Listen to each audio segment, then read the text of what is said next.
Live in high definition from KBAK-TV in Bakersfield, this is Breaking News. She said she was scared all night.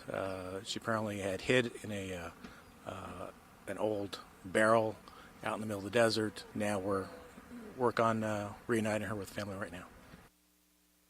Missing 11-year-old Riley Muse is now safe in her family's arms after undergoing a frightening ordeal in the desert. The young girl vanished yesterday near California City.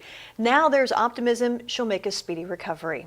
And good evening. Thanks for joining us. I'm Rochelle Murcia. And I'm Dave Gonzalez. The search for young Riley intensified over the past 24 hours. Rescue crews and search dogs were fanning out across the area, frantically looking for any clues and signs of life. Eyewitness News reporter Tim Johns joins us now from California City, where he just witnessed the reunion between Riley and her family. Tim?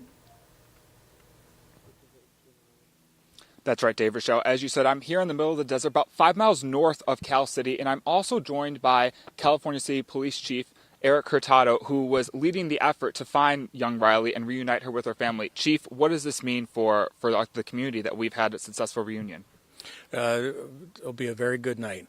We had a lot of input from the community with different alerts we sent out, community support, especially with all the teams that came out on the search effort. And how did you guys come in contact with Riley? It happened about an hour and a half ago, am I correct? Yeah, it was around 3:30, 3:45 today. One of our search crews, they're coming out of the desert behind us, had spotted something pink that they saw the corner of their eye as they were passing by this area. They stopped to investigate. They walked out into this field, and that's where they made contact with the young girl and found out it was Riley. And what condition was she in when that contact was initially made? She was cold, she was hungry, so we helped her to our rescue vehicles and treated her for minor hypothermia. And what was her reaction? Was she happy to see you guys in addition to being cold and hungry? Yes, she was very glad to be found, and we're glad that we had a good conclusion for this search. And obviously we saw Mom and Dad approach us just a couple of minutes ago. Happy reunion, very emotional. Going forward now, she has been transported to a hospital, am I correct? Yeah, right now she's being transported to a local hospital.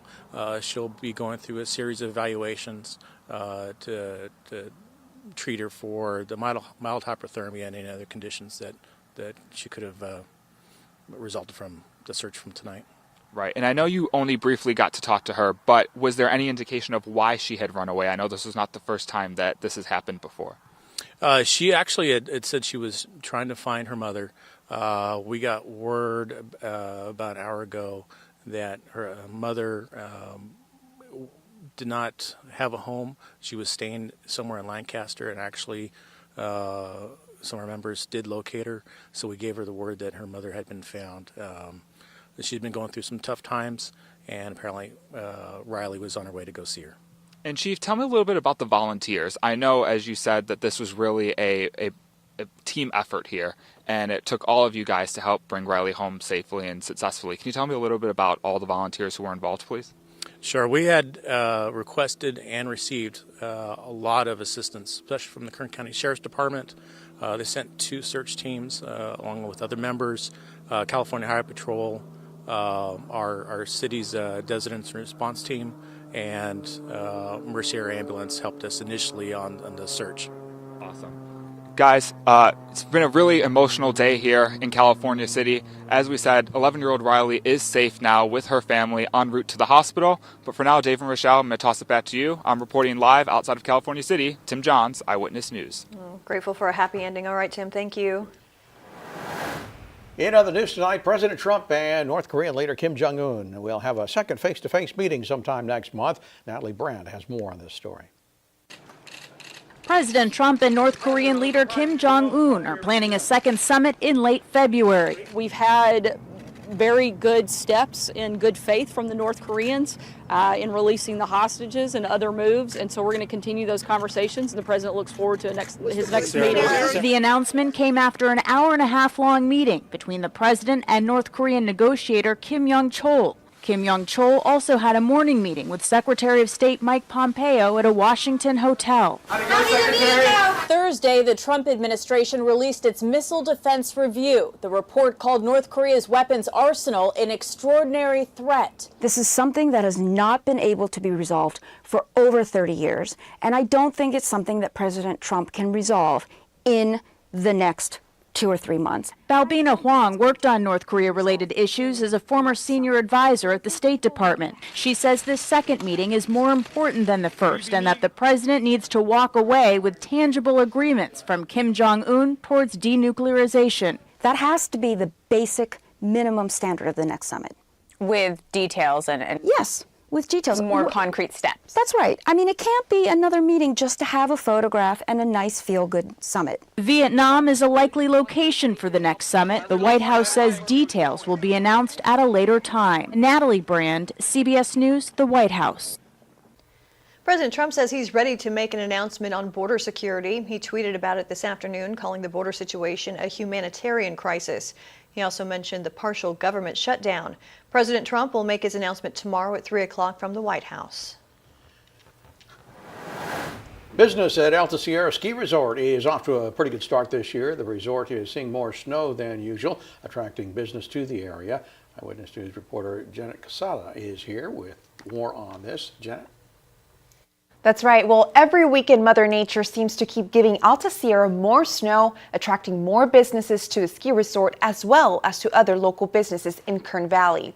The ski resort's general manager tells me he is very excited for the snowpack they've received and hopes it keeps coming. He says last weekend the resort accumulated 12 to 15 inches of snow, making it possible to open up for business again this Saturday, Sunday, and even Martin Luther King Jr. Day, bringing in anywhere from 300 to 600 guests a day when they are open. He says right now season tickets are selling fast, making this season better than last and even better than years past. Last season, they only opened for 2 days due to the insufficient snow, but says this year's accumulation is benefiting everyone in the community. For the community too, like our local restaurants, we've got a local restaurant right here in Alta Sierra that has opened up. They were closed for a couple of years, and they love it. When we're busy, they're busy. When we're busy, everybody in the community, it benefits all the businesses. And he also wants to ask the public to stay off the slopes on days that the ski resort is closed. He says when people walk or sled through their slopes, it melts the snow and really ruins them. I'm live in the studio, Jeanette Quesada, Eyewitness News. All right, Jeanette, thanks so much. So what does the weekend have in store weather-wise? Let's turn things over to Miles Musio now. He's in the Weather Center. Hi, Miles. Hi, Rochelle. Well, we could actually see another little quick blast of snow very late Sunday going into Monday. But for the most part, the weekend will be pretty nice, although we could see some fog here in the valley. Got pretty much clear skies right now. We had fog earlier this morning. Clear skies, high humidity. Looks like a foggy situation. 58 degrees with a pretty high dew point there. 78% humidity, good air quality, and there's the foghorn, meaning we've got thick fog expected to develop early tonight. Between 10 p.m. and 11 o'clock tomorrow morning, a dense fog advisory in the South Valley, as you can see right here. And so it goes. We're going to get into that pattern now for the weekend. 59 degrees currently, 40s up the mountains, but 52 in the Pine Mountain Club area. It's 55 in Lake Isabella. You can see the snow cover in the Sierra. In fact, the Sierra actually has above average for this time of the year snowpack right now, which is very exciting. You got some more clouds coming in from the northwest, but for the most part it'll be clear or clearing tonight with the high humidity and a pretty good chance that fog is going to develop probably late this evening and then going through tomorrow. So look for that fog and drive carefully in it. Outside the valley, no fog, just partly cloudy skies. Temperatures dropping to about freezing tonight in the mountains and around 38 for a low tomorrow morning in the Kern River Valley. And then a pretty nice day on Sunday, but then that system late Sunday and Monday. Monday might be a slap in the face weather-wise. We'll talk about that in just a few minutes. Dave and Rochelle, back to you. A man arrested in connection with the deadly shooting will spend the next 4 months in jail. Christopher Clay Wilson was sentenced to 120 days in jail and 3 years probation for his part in the killing of Richard Vieira. Police say that Vieira shot into a crowd at a gas station where a group of Hells Angels members were gathered. Vieira was killed when a fight ensued. Wilson pleaded no contest and is being fined $370. Also in court today, a man connected to the deadly shooting of a man on Martin Luther King Jr. Boulevard last Tuesday.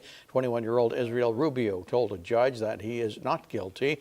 He is one of 3 suspects in the attack. Police found 19-year-old Louis Hernandez dead right outside the clinic of Sierra Vista.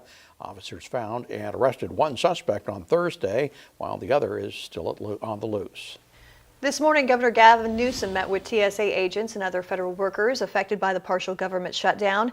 Many of them are working without pay. The governor listened to workers' stories of how the shutdown has impacted their lives and then offered them unemployment insurance. He ended his message with a message to the federal government. The message I have to the federal government is let us as states do the job you can't do for yourself. We'll have the back of the American people if you can't. The California Department of Labor says Governor Newsom cannot provide those insurance benefits to federal workers. Newsom says he can and will. Nearly 6,000 officers, family members, and supporters gathered to honor the life of a Davis police officer, Natalie Corona. She was responding to a crash when someone pulled up beside her and shot her in the neck. 22-year-old was a rising star within the department and was remembered by her colleagues as an inspiration. Corona was awarded the Purple Heart and a Medal of Distinction for her service in the department. The last time a police officer died in the line of duty in Davis was 1959. Los Angeles teachers and their district are back in the negotiating table today. They gathered for a giant rally while leaders work to end the standoff. Stella Escobedo has more. A giant crowd packed this Los Angeles park, a show of force for the city's striking school teachers. We are the largest and most impactful strike in the last 100 years. The world is watching us. The strike entered its 5th day with contract negotiations underway. The school district says the teachers' demands could bankrupt the system, but strikers say it's about more than paychecks. It's not only about the money, it's about the education for the students and my daughter. In addition to higher pay, the teachers are asking for more nurses and counselors, and most of all, smaller class sizes. I would gladly give up the 6% raise for smaller classroom size. Actor Sean Astin from The Lord of the Rings came to show support. You can't have 40, 50, 60 kids in a classroom. You just can't do it. It's obscene. Schools have remained open during the strike, with substitutes filling in for the striking teachers, but the majority of the 640,000 students have stayed away. Some of those students joined parents and teachers with signs, bullhorns, and music. This is our strike song, our education. Altogether, more than 30,000 teachers are on the picket lines from more than 850 schools. It's their first strike in 30 years. Stella Escobedo, CBS News, Los Angeles. Still ahead here at 5 o'clock, a former Chicago officer is going to prison. Courtroom reactions to a years-long legal battle. Also coming up here, a massive pro-life march. Vice President Pence shares his message with the supporters. And a second meeting with North Korea is on the way. Hear from the man who helped set up the meeting to make it happen. And plenty of fog this morning. We may see that again tonight and tomorrow morning, but the big thing will be, will we see snow on the Grapevine Monday morning? We will talk about all that. We'll investigate the possibilities coming up.